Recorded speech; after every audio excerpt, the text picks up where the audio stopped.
I'm happy to be here again, and thank you very much for the introduction. Nevertheless, you already put high expectations when you said it will be surely Fair expectations. enlightened. Yep. Okay, you can judge at the end. So, my subject today is not just method in Marx Capital. But I want to do something else. I want to try a critical reading of the texts which usually count as the important methodological texts of Marx, and I will question this, that these famous texts indeed play the role people usually give them. Marx never wrote a big essay about method in his critique of political economy, but he did remarks in letters and also sometimes remarks in Capital. But there are two rather short texts which are used again and again.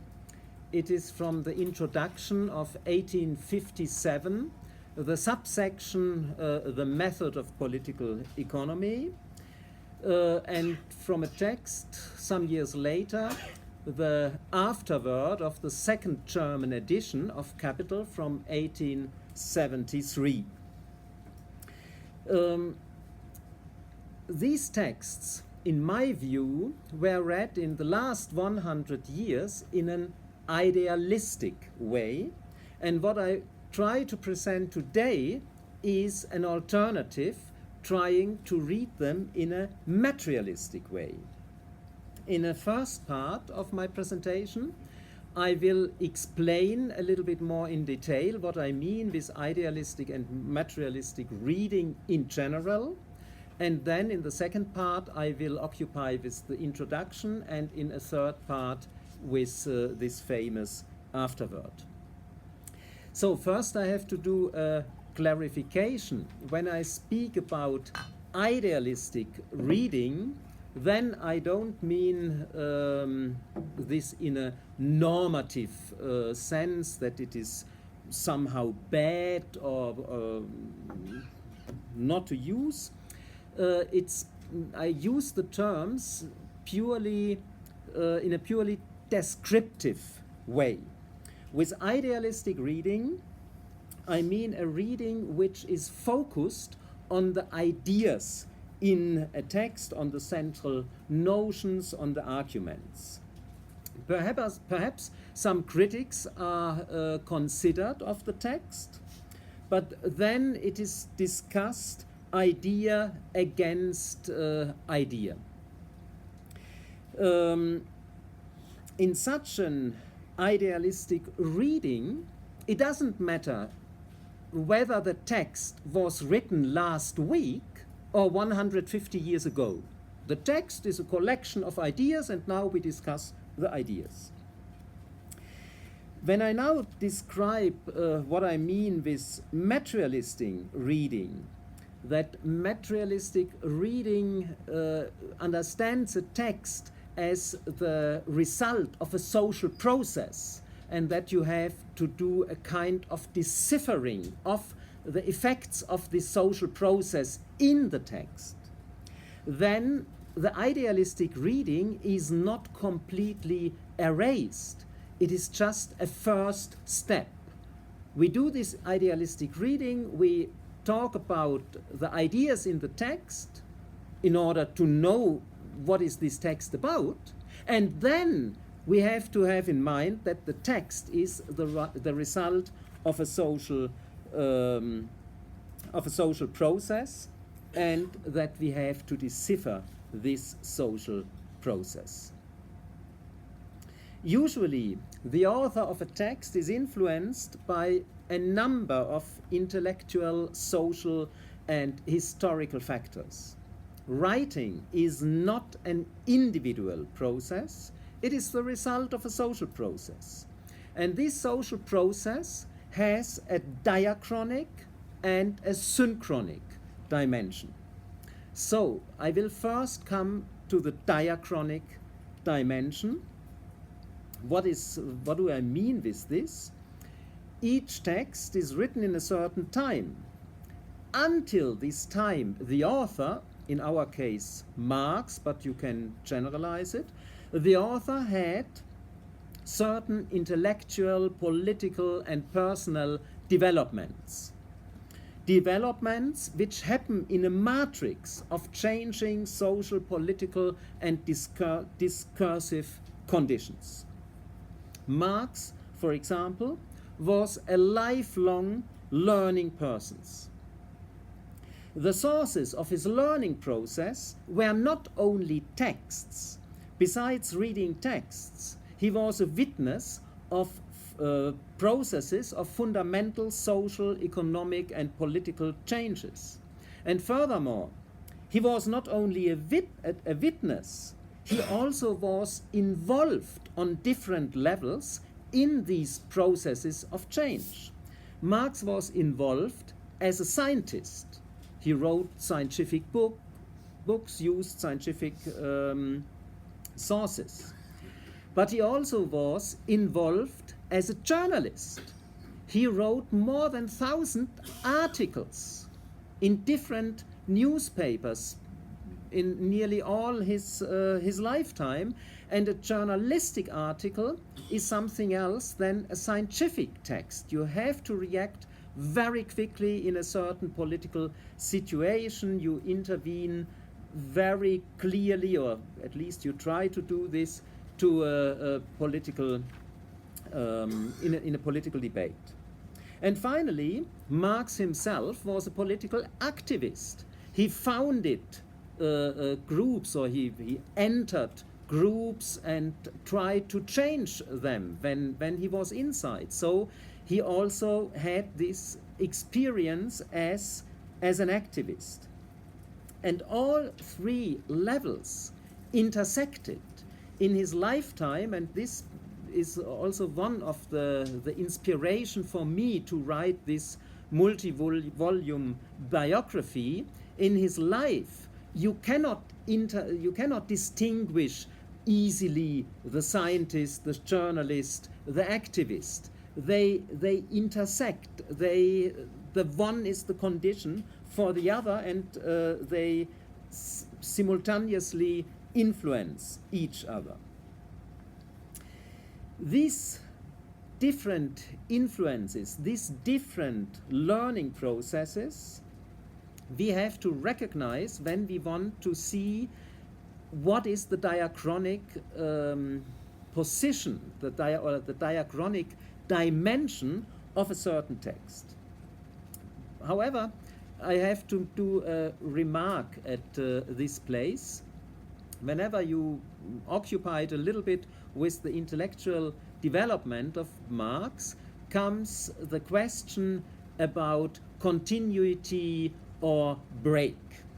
There are a lot of authors who say there is a continuity in Marx ideas, in Marx concepts from 1843 or 1844 economic philosophical manuscripts until the last manuscripts of Capital. And there is an opposite position which claims that there is a break. Usually the break is situated 1845-46 with thesis on Feuerbach and German ideology, that Marx overcame his former philosophical foundations and now starts with a scientific investigation. I must say I reject both of these ideas. Maybe this sounds a little bit strange, because usually it is at either continuity or break. So what is the third alternative, which I prefer? Continuity in no case. There were a lot of changes, of notions, the approach Marx did to problems, of the theoretical coordinate system he uses.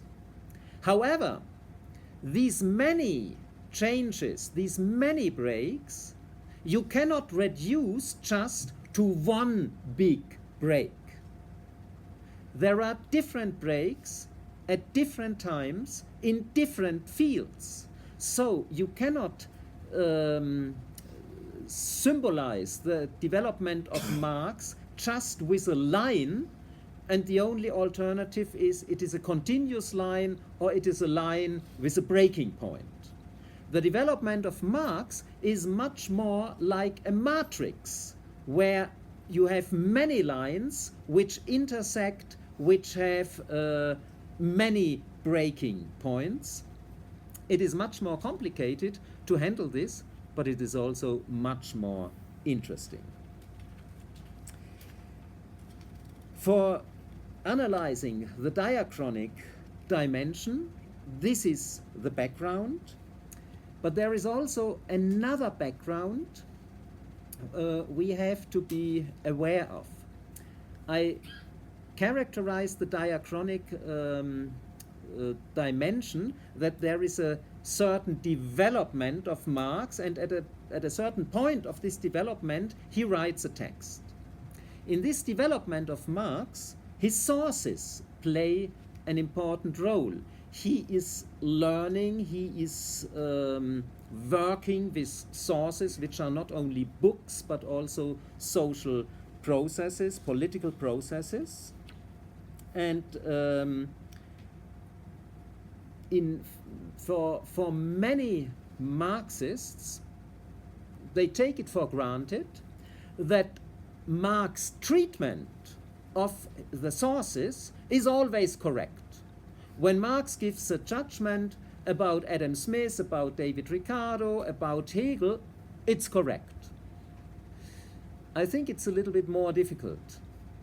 We have to check what is correct, what is not correct. And also we have to see that Marx's judgments themselves, they change over time. The way he judged, he treated, for example, David Ricardo, 1844, in Economic Philosophical Manuscripts, is not the same as he treated Ricardo in Poverty of Philosophy, and it's not the same he treated him in Capital.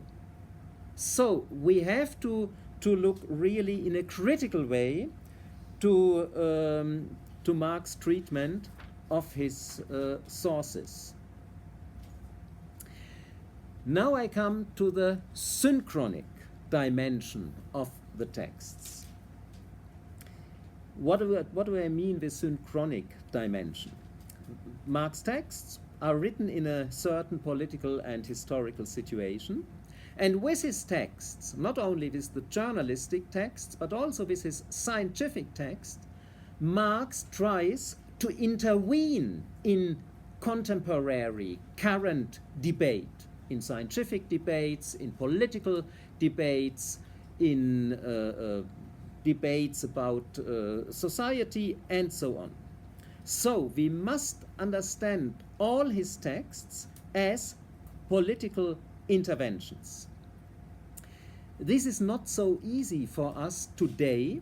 Here indeed the difference in time plays a role. Usually we are not familiar with a lot of conflicts of these older times.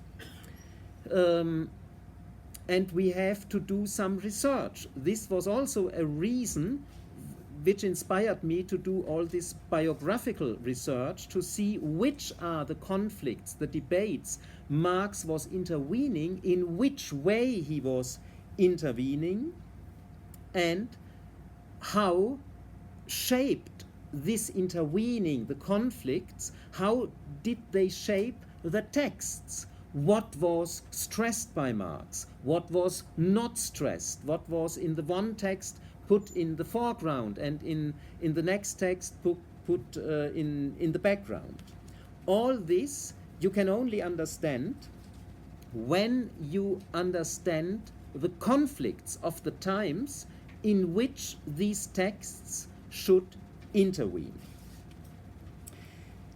Some conflicts are not so clear, they need research. However, other conflicts are clear even today.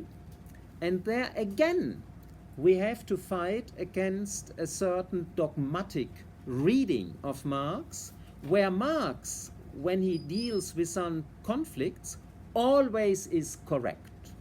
No matter what he is doing, Marx is correct. I will show in my biography that this we can doubt. For example, when Marx was struggling with the anarchists in the 60s and 70s, with Bakunin, it is not so easy to say Marx is always right, Bakunin is always wrong. It is also not so easy, like modern anarchists claim Bakunin was always right and Marx was always wrong. The thing is a little bit more difficult. They both struggled in a way where the success of an argument was more important than the strict logic of the argument. And all this we have to take into account when we want to understand the conflicts of the time and the influence of these conflicts to the texts of Marx. So these remarks should be enough to give you an idea what I mean with materialistic reading, to put a text in a diachronic perspective as well as in a synchronic perspective, and ask what these diachronic and synchronic moments, what is the influence to the text.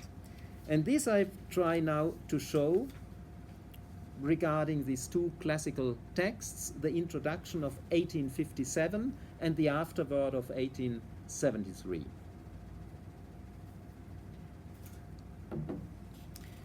Usually these texts are treated as timeless texts, and as timeless texts they were used to explain what is the method in Capital. Whenever you read a treatise on method of Marx or method of Capital, the author will not miss to mention the famous ascension from the abstract to the concrete. This is a quote from the introduction. No matter that this was written 10 years before Marx published the first volume of Capital, it is seen from many authors as a kind of key to understand the methodological levels in Capital. The justification for this application of the introduction, I think, is mostly not really revealed. It is a kind of implicit justification, an implicit justification which is twofold. First, it is claimed that the text introduction, which has only the title Introduction, is the introduction to Grundrisse, this big manuscript written in 57-58. And second, it is claimed that Grundrisse is the first draft of Capital. Both claims are questionable, and I would say, in my view, both claims are wrong. So I will occupy quickly with the first claim, that introduction is the introduction to Grundrisse. Whenever you try to read Grundrisse, you will see it is not just a book which begins with a chapter 1 followed by a chapter 2 and so on.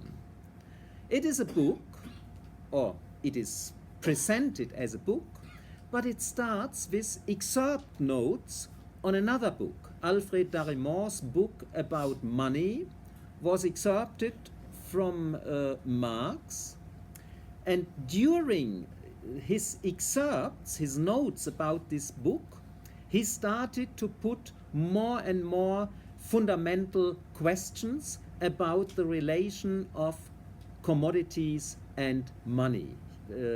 He came to the question, does the commodity system make a special money system necessary?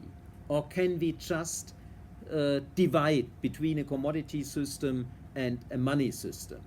And then Marx goes on this more fundamental level. He comes to some notions of money and value, and then he starts with a chapter 2 about capital. So Grundrisse is not really designed as a book that Marx sat down and said, so now I will do this draft for a book with a certain structure. No, it developed from notes. It is a kind of inquiry manuscript, or a protocol of a research process, you can say, something which you cannot really introduce, which you cannot have really an introduction.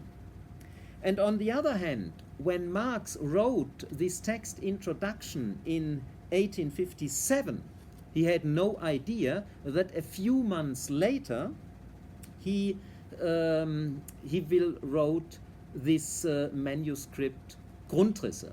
Insofar, we really have to see that these are different texts. It will have an effect to which I come later.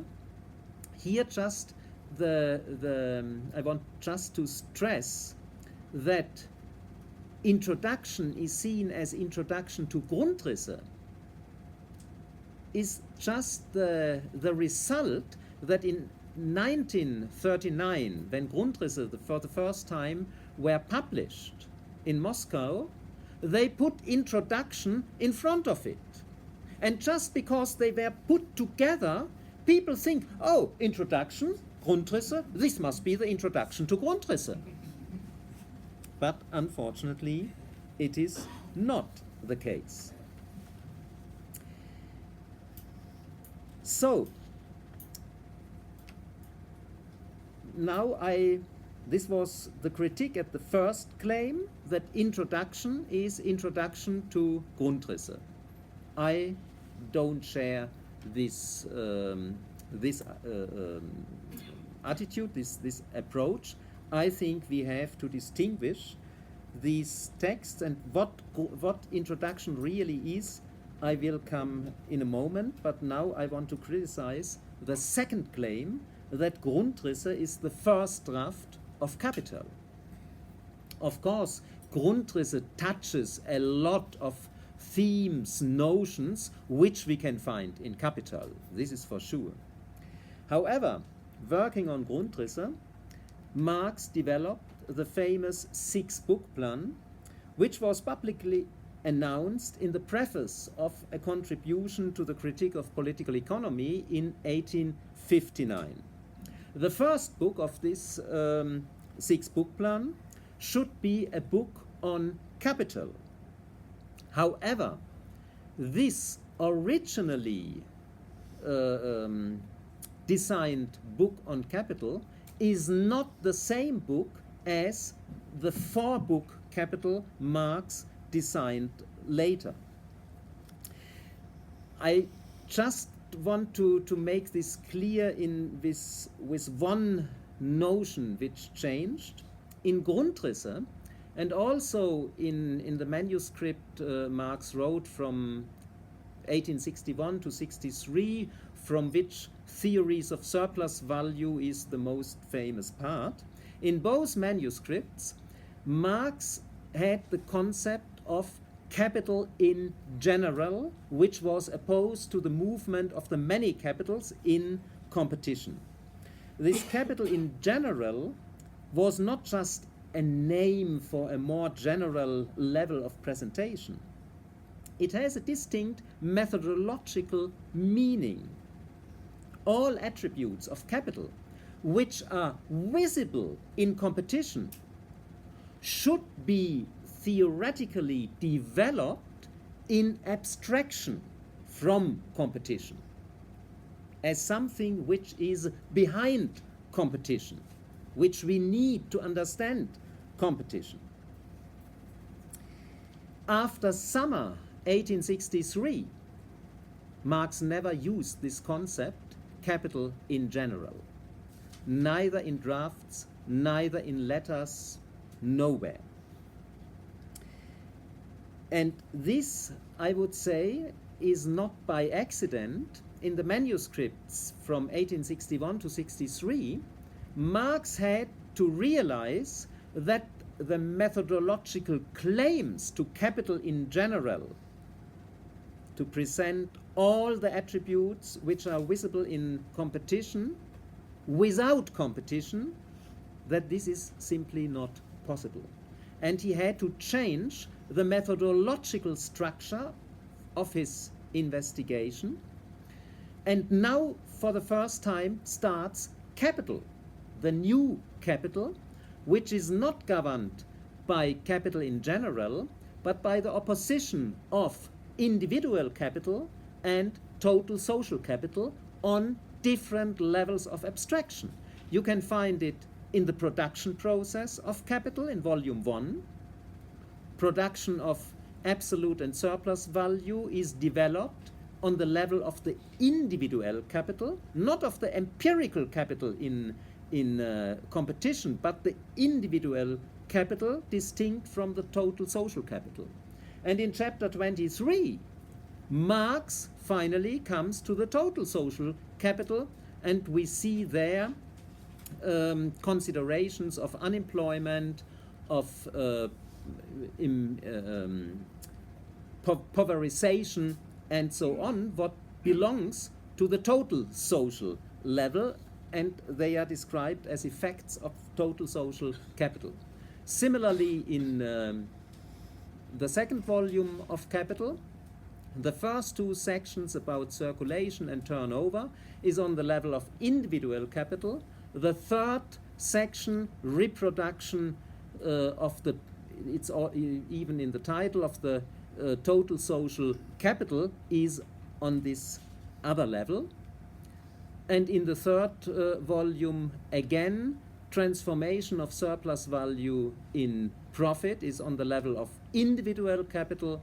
When then we consider transformation of profit into average profit, we are at the level of total social capital, and on this level we stay for the rest of volume 3. So you have really a different methodological structure, and in so far I would say we have two different projects of Marx. The first project, what Marx himself called Critique of Political Economy, rests on the 6-book plan, rests on capital in general. The second project is really Capital, which starts in 1863 with a big manuscript covering all 3 volumes of Capital. Insofar, Grundrisse is not a draft of Capital. It intersects in many points. It deals with similar themes, of course. It is not something completely different, but I think it is important to distinguish 2 different projects. Insofar, we can, or I would refuse the 2 claims. Introduction is introduction in Grundrisse, and Grundrisse is a draft of Capital, with which implicitly it is justified to use the introduction just as a guideline for Capital. But what kind of text now is introduction when it is not this methodological revelation people think? Marx's methodological reflections usually doesn't originate from abstract considerations. He's not a René Descartes. Marx's methodological reflections are based in his own concrete scientific practice. He is confronted with problems. He tries to find solutions for these problems, and this happens in a very reflected way. And so we can find a lot of methodological remarks in his texts and also in his letters when he is talking to others about his texts. When Marx wrote Introduction, he didn't really start with the writing, with the presentation of his own project. When Marx arrived in 1850 in London, he started from the beginning with his economic studies. He himself stressed this in the preface of A Contribution from 1859. For the first time, in 1850, he read extensively Smith and Ricardo in their original language. Before, he had rather bad French translations. So he discovered something new, and in the British Library, in the British Museum, he found an enormous treasure, not only of economic literature, but also of economic journals, of small economic pamphlets. So it was really a treasure box for studying, and I always stress that Marx could write Capital at no other place than London in this time. A time without, not only without internet, a time without copying machines. Therefore, these many excerpts, it was the only way to get the information from the books when you cannot buy the books and have it in your own library. So Marx filled volumes in the Mega Gesamtausgabe. Only the notebooks from 50 to 53, they fill 7, 8, 9, 10, 11, 12, five thick volumes, thick mega volumes, and these are not the only notebooks. This is only the most famous series. The notebooks were accompanied by first attempts to write something down, to come to a summary. One summary is included in the London notebooks. It is called Reflection, about different circuits of money. But this was not the only small text. Other texts are lost. For example, in the manuscript of Grundrisse, Marx makes a small footnote, and in which is it written, "See my remarks on economy, page 35. Unfortunately, we don't have his remarks on economy, but when he points already to page 35, it must be not such a small manuscript. And Introduction, I would consider as the last of these small manuscripts accompanying his notebooks, small manuscripts in which Marx tries to become clear about what he has learned. And when we go in detail in the text of Introduction, we can find confirmation for this. This famous phrase about the ascension from the abstract to the concrete, Marx didn't claim that this is my method. He claims this is the correct scientific method. And where did he find it? By comparing the more systematic writers like Smith and Ricardo with others. So ascension from the abstract to the concrete, in Marx's view, is the result of his studies. Oh, this is the correct method, and when I want to do correct science, I have to follow this, this method. Indeed, you can say roughly, Smith and Ricardo, when you already look in the table of content, you will see they come from more abstract issues, value, money, capital, to more concrete issues, profit, landed property, and so on. And the same counts for Marx on a very general level. But when you try to use it really as a guideline, it is wrong. Capital doesn't start with the most abstract category. The most abstract category of capital, of political economy, is value. At the end of Grundrisse, Marx really wanted to start with value. At the end of Grundrisse, just as a title of a beginning of a chapter, which he stopped on after 1.5 pages, he wrote first value. But capital starts with the commodity.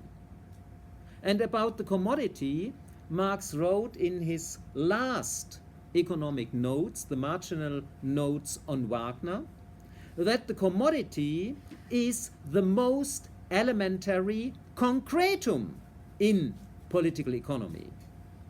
Insofar, Marx starts not with the most abstract, he starts with the most concrete. And only from analyzing this most concrete, he can develop the most abstract category, value. And then, of course, he's doing an analysis of value. The same, you will see the same when you follow Marx's argumentation on further steps. I don't have the time now to elaborate this, but when you follow closely the argumentation, you will see it is not a linear staircase getting up and up. It is sometimes a staircase, sometimes a jump, sometimes a going back. The real way of developing the categories is much more complicated. And already in 1859, in the preface of A Contribution to the Critique of Political Economy, Marx didn't speak about the ascension from the from the abstract to the concrete. In this preface, Marx wrote that the reader who wants to follow me has to move from the single to the general. So we have something else instead of abstract to the concrete, the single to the general. Nevertheless, also this is not a general key to all the methodological structure.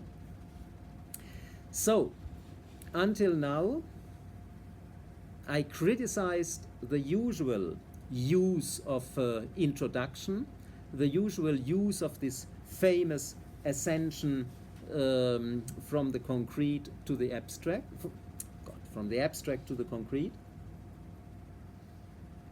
And maybe you conclude that I want to say, oh, forget introduction, it is not an important text. Not at all. It is an important text, on the one hand, to understand the development of Marx, but it has indeed something which we can need for understanding his texts, Grundrisse, but also Capital. Not because it is written in introduction, but when we check these other texts, we will see that one thing which is stressed in introduction still remains in the other texts, and this is his consideration about the order of the categories. Marx put the question in introduction, if the order of the categories in the presentation has to follow the historical, chronological order in which these categories appeared and became important. In a review of Marx's text of 1859, Friedrich Engels stressed a parallelism between the historical order of the categories and the theoretical order. And in 20th century, when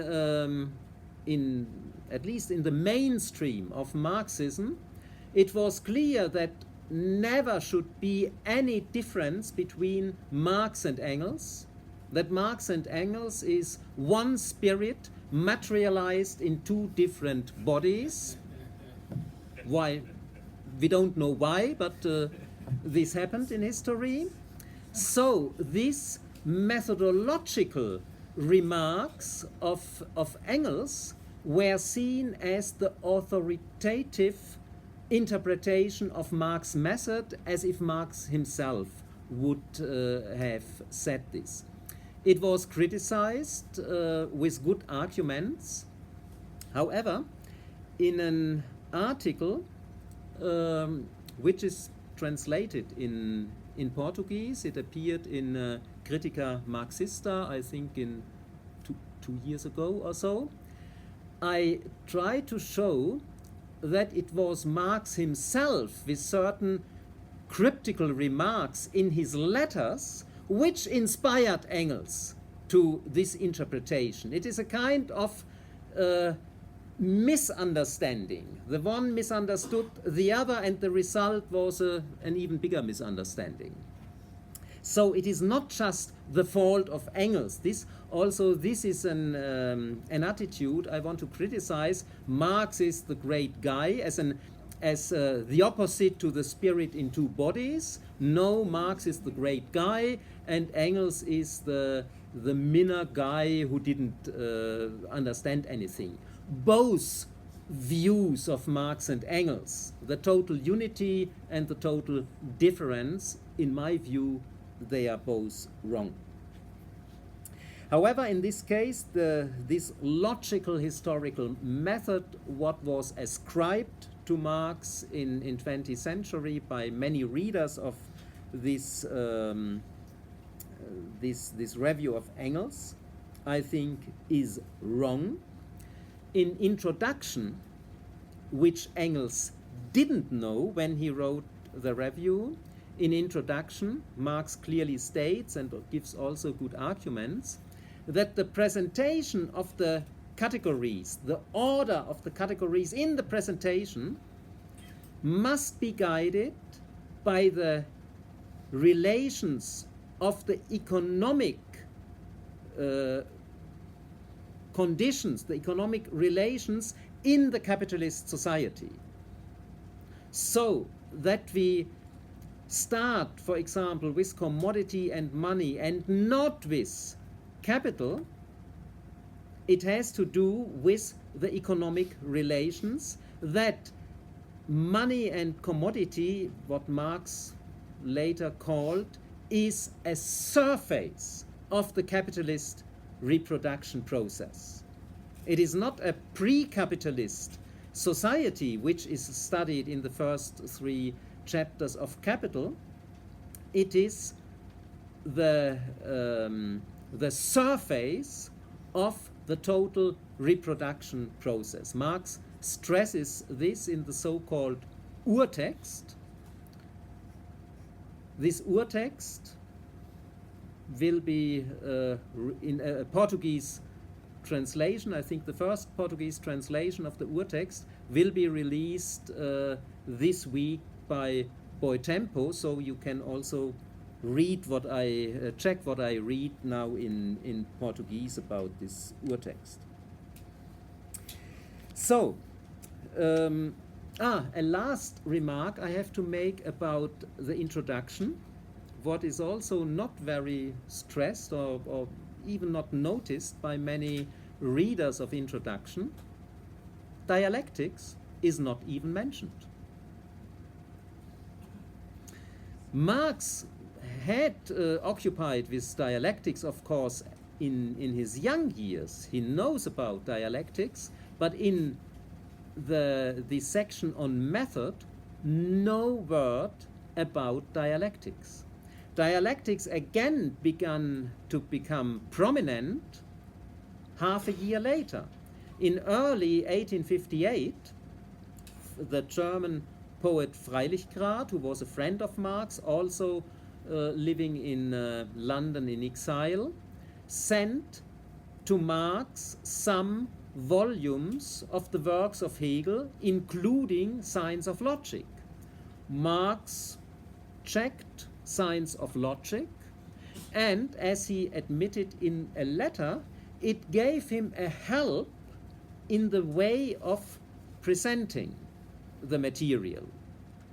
So he had, I would say, a new reception of Hegel after the introduction, and this new reception of Hegel had an effect on the presentation, not only in Grundrisse, also in Capital. And here we are already at the second text I want to discuss, the famous afterword to the second German edition of Capital. This afterword was written in the years 1872-73, 15-16 years after the introduction. With introduction, I stressed, Marx until this time didn't start really to write down his critique of political economy. When he wrote the afterword, he already had 15 years experience in formulating his approach. So we could expect, yes, now he was really able to talk about his method, and he talked mainly, or the section which is mainly quoted deals with his relation to Hegel, with difference of materialistic and idealistic dialectics.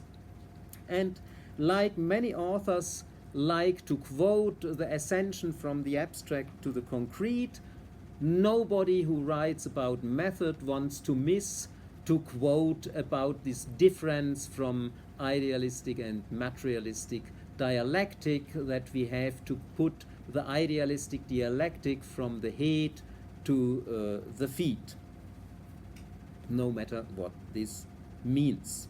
These are must quotes.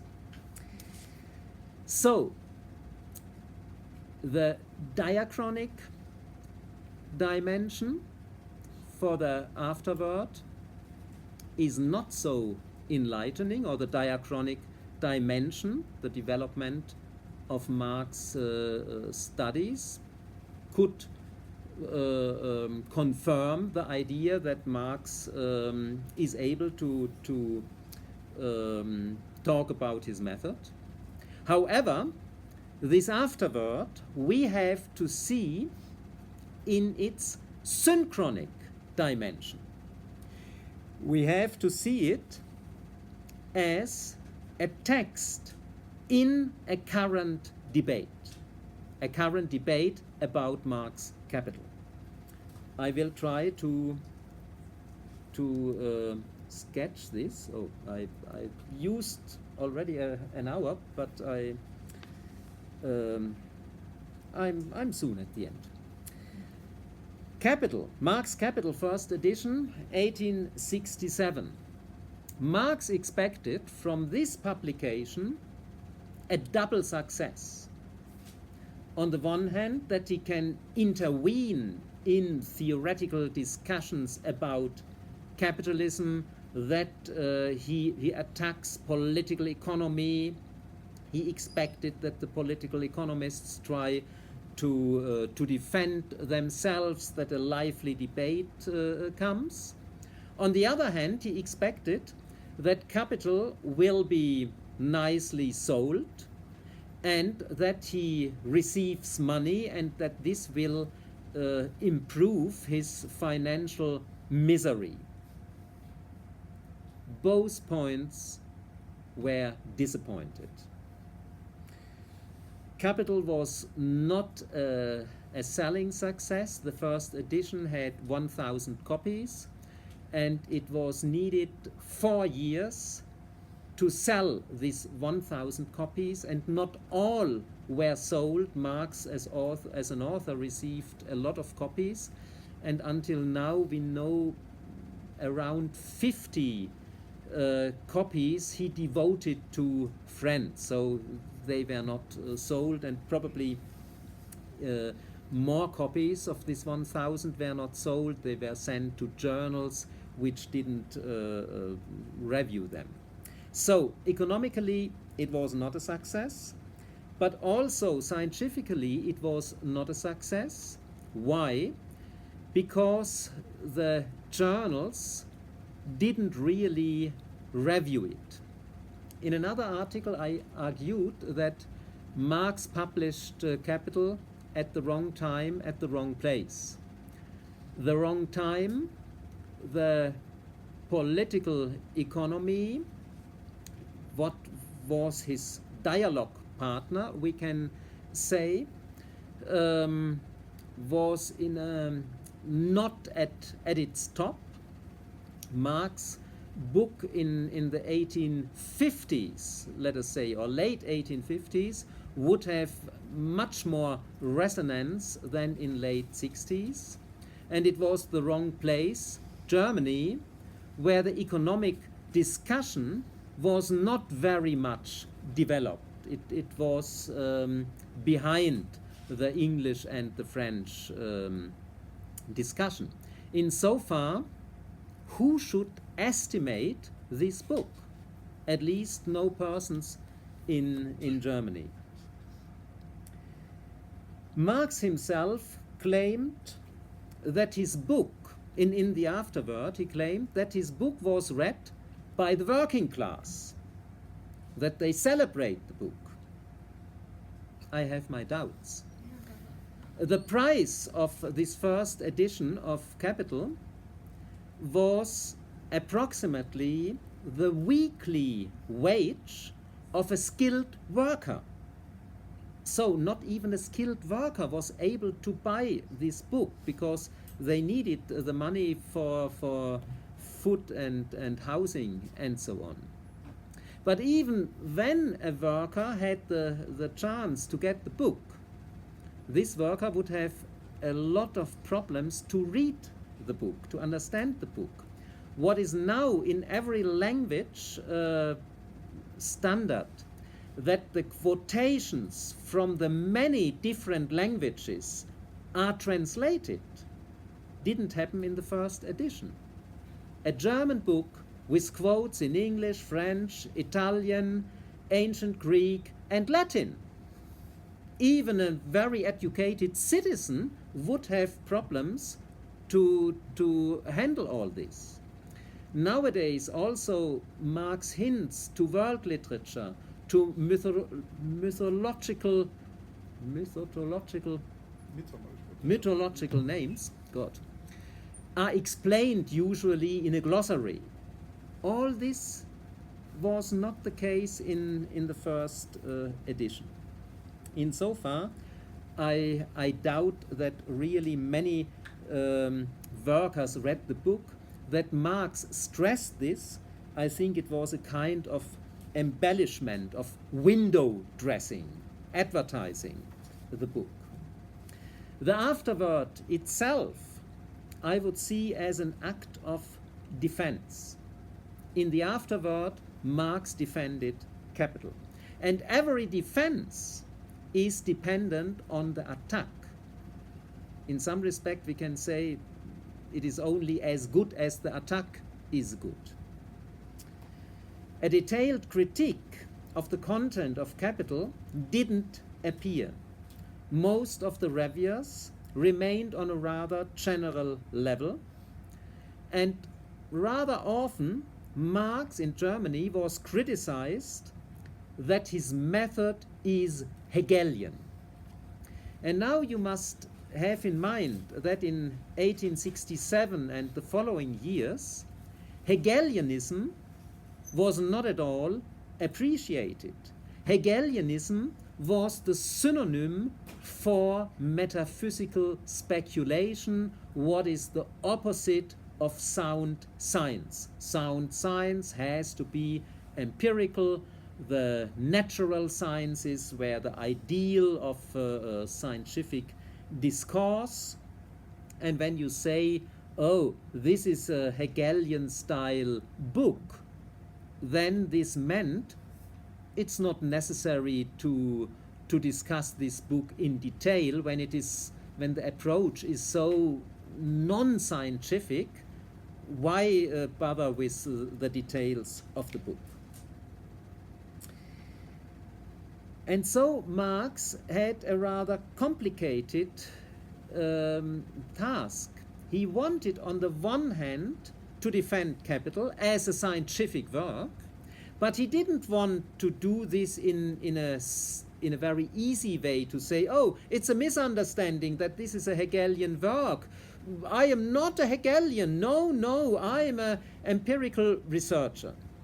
He wanted to stress, and he did this also, that he is a disciple of Hegel, but at the same moment he has a critique on Hegel. Now, to do this in an afterword, it is not an easy task. An afterword is not a big scientific article. In manuscript 2 for volume 2, what Marx wrote in 1868, this manuscript is only available in Mega. There is a short note Marx wrote where he is rather, the formulation is rather simple, where he just says what I just say. Marx said, I am a disciple of Hegel, but I took the freedom also to criticize Hegel.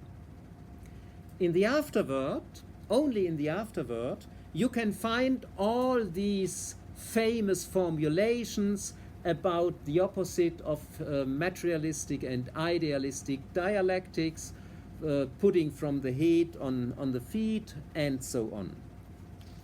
I would say these phrases are not rooted in some deep insights which happened between 68 and 73. They are part of this defense. However, in 20th century, this text was read as a timeless essay explaining to the people the relation between Marx and Hegel, or Marx's approach and Hegel's approach. And this is definitely wrong.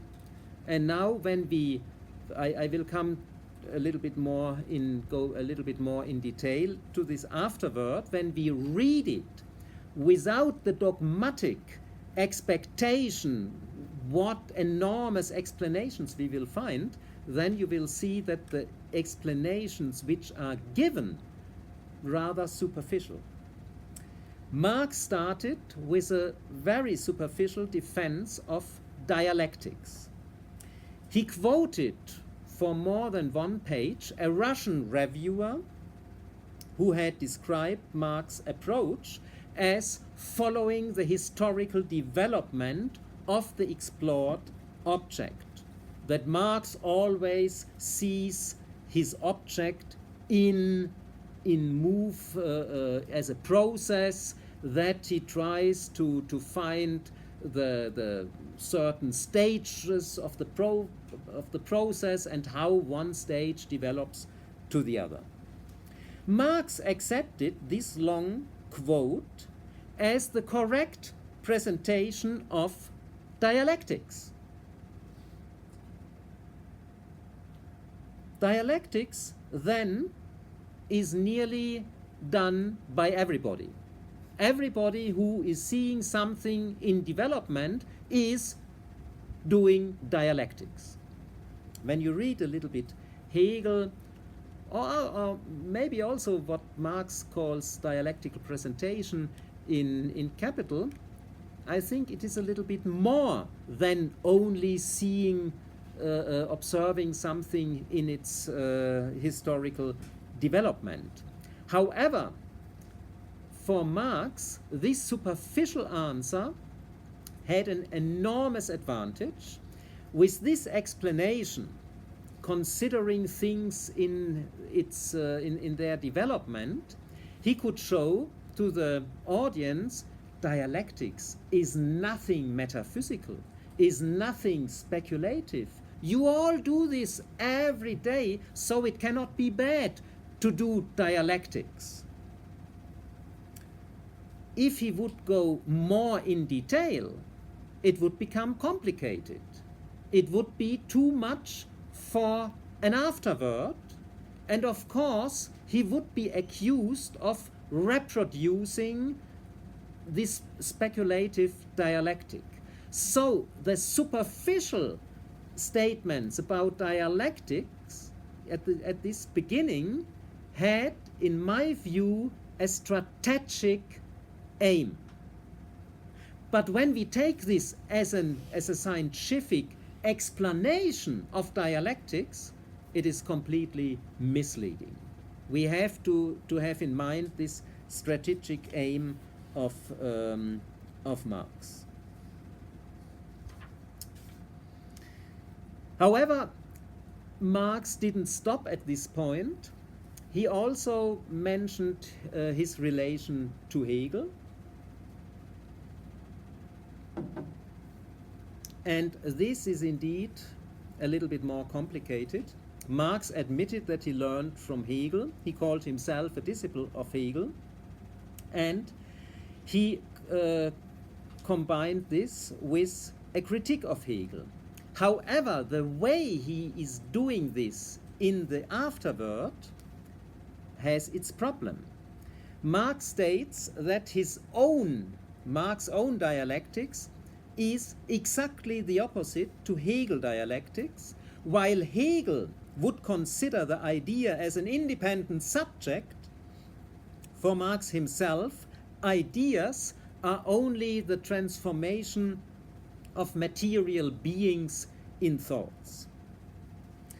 What he the way Marx characterizes Hegel, the idea is an independent subject, everything emerges from the idea, is a characterization, I would say, it doesn't fit to Hegel at all. Maybe it fits to George Berkeley a philosopher in 18th century. He indeed argued in such a line.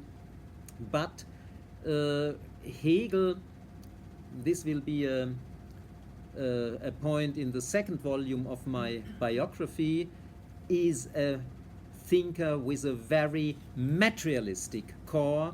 The characterization of Hegel as an idealist is wrong. However, Marx was writing not a philosophical essay. He did some remarks in an afterword. And also the statement about dialectics in Hegel, with Hegel it stands on its head. We have to turn it from the head to the feet. What does it mean? What shall be the sense of it? It is a metaphor where you can conclude, yes, we have to change, but also we have to keep something, but the metaphor doesn't really say to us what is changed, what is kept. And above all, Marx doesn't explain what he ascribes to Hegel, that Hegel has big insights in history, in society. How is it possible when Hegel was this idealistic thinker everything is explained out of the idea how it is possible that this idealistic thinker has so many insights. Marx doesn't give an answer to this.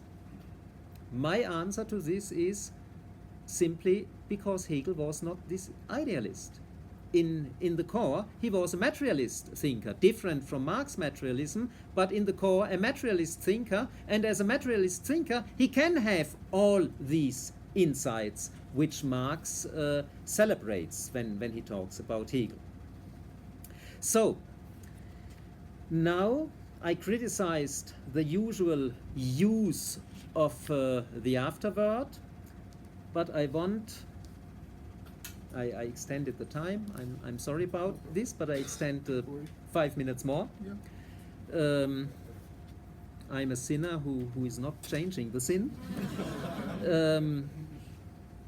One point in this afterword is methodologically important, and I want to stress this, like I stressed the order of categories in the introduction. You find in the afterword a very short paragraph about the difference of the mode of inquiry and the mode of presentation. On the first view, this quote seems to be a banality. Every student in the first year knows that first you have to do an inquiry. When you get the material, then you have to think about how you will present the material. A banality. We all know this. However, in Marx's case, it is not at all a banality. Presentation in Capital has an emphatic meaning. Presentation means not just to presenting something to the reader, maybe under pedagogical aspects, how the reader can understand best the material. No, presentation in Capital, in Marx's sense, transports a certain message by itself. The presentation of the categories shall reflect the way in which the different economic relations are connected. For example, the way in which commodity and money is presented shall reflect that in a capitalist economy, commodity and money is inseparable. Money, in some respect, derives from the commodity form of the labor product. They are always simultaneously existent, but you cannot have the one without the other. So, presentation in Marx's case is understood in an emphatic way, and this emphatic way, I would say, is a certain Hegelian heritage, not a Hegelian heritage in the way which is very often used to say, oh, there is a parallelism between certain parts of the science of logic and certain parts of Capital. This I have my doubts if such considerations are really useful, but the problematic of presentation, what presentation shall do, what we expect from a scientific presentation, there we can see a lot of similarities between Marx and Hegel's approach. So, this emphatic, when we have this idea of an emphatic presentation, then it is not just the question, is the presentation good or bad? We can really put the question, is the presentation correct or is it not correct? Is really reflected in the presentation the connection between the economic relations? When we have this in mind, then we can understand that presentation is not just separated from inquiry, like a superficial reading of this distinction, mode of inquiry, mode of presentation, can insinuate. No, to find the correct way of the presentation is a part of the inquiry. And when you have problems with your presentation, and Marx permanently had problems with the correct way of presentation, then this indicates that your inquiry is not completed. So it is a mutual relation. It is not just a timely one after the other. It is a mutual relation between presentation and inquiry. And this we have to have in mind when we read the many manuscripts of Capital. Capital itself is not completed. Whatever we read is in some respect a draft which is interrupted.